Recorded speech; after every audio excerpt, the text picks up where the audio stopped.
Now, don't need that here today. They probably needed that in Birmingham. And the Queen from here was probably looking down at a couple of her erstwhile territories having a go at each other. And what did we see? Oh, by the way, she's head of state there, don't forget. And what did we see today? Little brother socked big brother in the eye a little bit. Not enough to knock him out, but to leave a black eye. And it's something that will worry Australia because it was all New Zealand's day in Birmingham.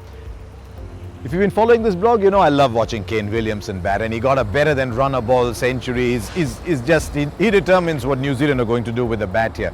But you can see that they want to take the pressure off him a little bit by pushing Luke Ronchi up the order. And Ronchi would have been told, listen, doesn't matter, you just go and get us off to that flying start, and he did that, and so made it easier for Williamson.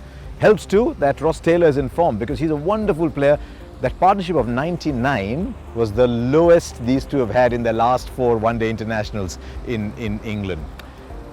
Very few bright sparks there for Australia. I thought Hazelwood pulled it back a little bit. He made the difference between 310 and 290 because New Zealand realized, as do Australia, that we're playing 320, 330 games here. In fact, this 290 actually is equivalent of a 320 score, but those wickets pulled it back.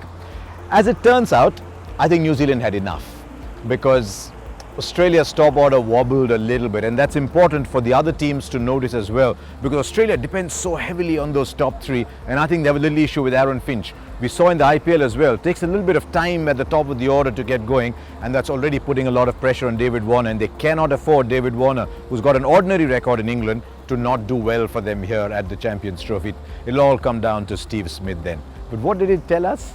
It told us that when Australia play New Zealand in the first game of an ICC tournament, it's not New Zealand that's under pressure, it's Australia. And once again, New Zealand have delivered a bit of a blow to Australia. I think Australia will be happy eventually to escape with a 1 point because they were in danger of losing both.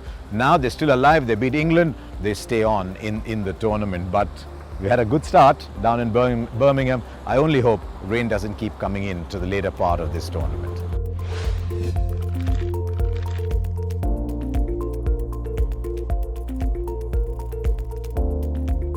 Now, we also said we take a question from you every day, and I've got one here from Akhil. Akhil, thanks for writing in. Yours has been selected by the Crickbuzz team. New Zealand, says Akhil, look a bit weak in their batting except for Williamson. What should be their strategy going ahead in the tournament? If you've got a player like Williamson in your team, Akhil, then your batting strategy revolves entirely around Williamson. But what they've done is they've ring-fenced that a little bit. What they need is for Guptill to get going.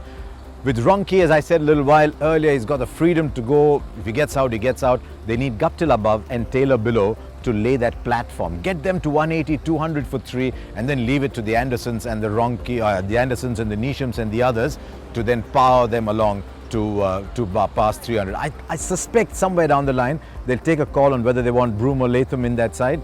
But really, Williamson is the key, but he needs a little bit of support.